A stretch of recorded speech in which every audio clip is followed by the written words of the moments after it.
Matteo. Sorry. Tell me how you felt in that match, because Raphael was saying that he felt you were really good. The crowd was such a big factor in the match, not against him, but so much for you. So what were your thoughts on the match today and how you played? I mean, honestly, I think the crowd is a factor because we are playing Italy and that's Davis Cup. But I don't think that I won because of that.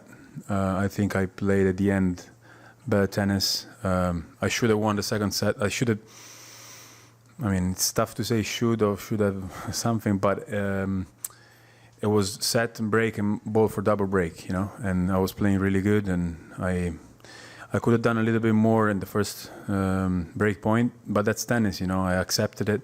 He started to play better. The balls got a little bit bigger, and it was tougher to win a point from service game and baseline. And he got obviously, and I think because it was Davis Cup that he got really pumped, you know, and the crowd helped him as well. I think that's the beauty of Davis Cup. But honestly, a really good performance, I would say, on my side. And but yeah, I'm following the score, so the job is not done yet.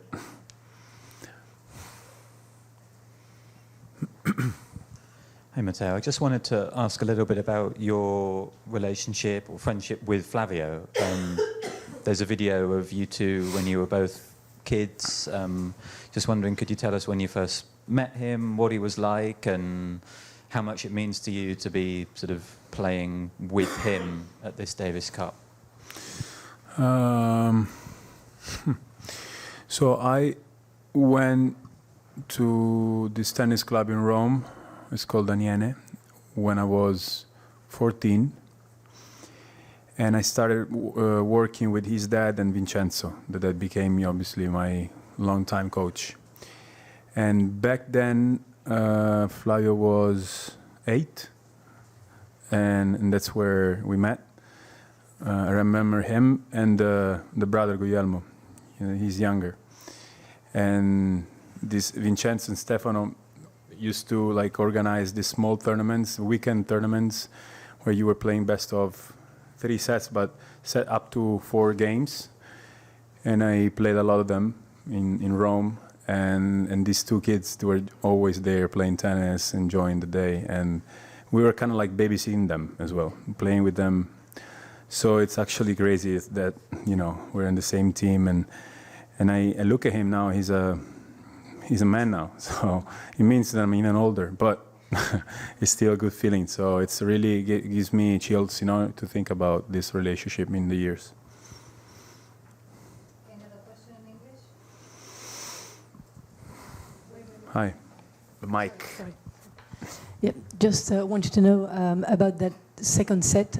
Were you at one stage worried about the fact that Raphael could eventually turn the match back like he has done the last 3 or 4 matches in Davis Cup? Did you think about it at all, and what were you feeling about it? I mean, obviously I got worried. It was the break point, 3-2. And I hit like a crazy passing shot. And then after that, you know, it's crazy how I got so many chances, and then he got a chance, and then, you know, the match turned back as well. But I was confident in my tennis. I was, you know, like, even if I was thinking if I get broken here, I still have the chance to win the match, and I still have to fight. So it's going to be long for me and for him. That's the kind of mentality that I always tell myself. You know, I believe in my tennis. I believe that I was playing better than him for a long time. So I just had to keep going, and good things would have came eventually. Luckily, they came pretty soon, and I won the match. Sorry, just one follow-up on the Flavio question. You said you were kind of babysitting him when you were younger. What's your relationship like now? Are you still kind of a bit of a big brother to him? I'm definitely not babysitting him, but we're practicing together. We are just sharing moments together. I know that he said to someone, I don't remember who, after Miami, that he was struggling a little bit. And he wasn't crying when I saw him, but he was really sad. And he was walking with Vincenzo's son, Matteo, which obviously I know him since a long time as well. And they were walking, and I was looking at these two kids, just, you know, like, I met them when they were really young. And I felt like maybe I can tell them something, you know, like, because I've been there struggling, not winning matches. And I know Flavio can play really well. So I told him, what are you going to do now? He was like, I feel like I should just win some matches, you know, and I'm going to play Challenger Naples. And I was like, Flavio, you're third in the world. Like, you don't need that. I think your level is up there. Just train 2 weeks, and then things are going to come. Don't worry about it. He won Bucharest after that. And, you know, like small things that sometimes, since you're a little bit older or wiser, or because you've been there, you can tell them and just don't worry. And because I always took this kind of advice from players that were older than me. And obviously, everybody has a different path, but at the same time, certain things you can see it. And Flavio loves this game, he loves to fight. So I just told him, don't you worry, child. Matteo, when you came into the game, I mean, you built your reputation around your forehand, that devastating wing, but just to watch the evolution of the way you slice and with such precision. Can you talk us about the evolution of the backhand side and how that's become sort of a weapon in your game? Yeah, so my slice, we're talking about the past today, but when I was 17, I got injured on my wrist, my left wrist. I got a big inflammation. So I could play with my right hand. And Vincenzo back then was like, let's take this opportunity to improve something that we didn't work on. So let's improve your slice backhand. And since then, it became a really big weapon. First of all, because at the beginning, I wasn't feeling confident on my left wrist. And secondly, because I felt like in today's tennis, mixing up is really important, especially in a court like this. Today, I think I mixed it up really well. And then it's something that I think tricky, right? Because if you play with spin or forehand, then you slice and then you hit it flat, and then it just the opponent doesn't know what you're gonna do, and you can go down the line, short, long, and I feel like it's been pretty successful. But I also recognize that when I abuse of that, like when I use it too much, then I'm starting to run a little bit more. So I don't like to run, so I have to play two-handed.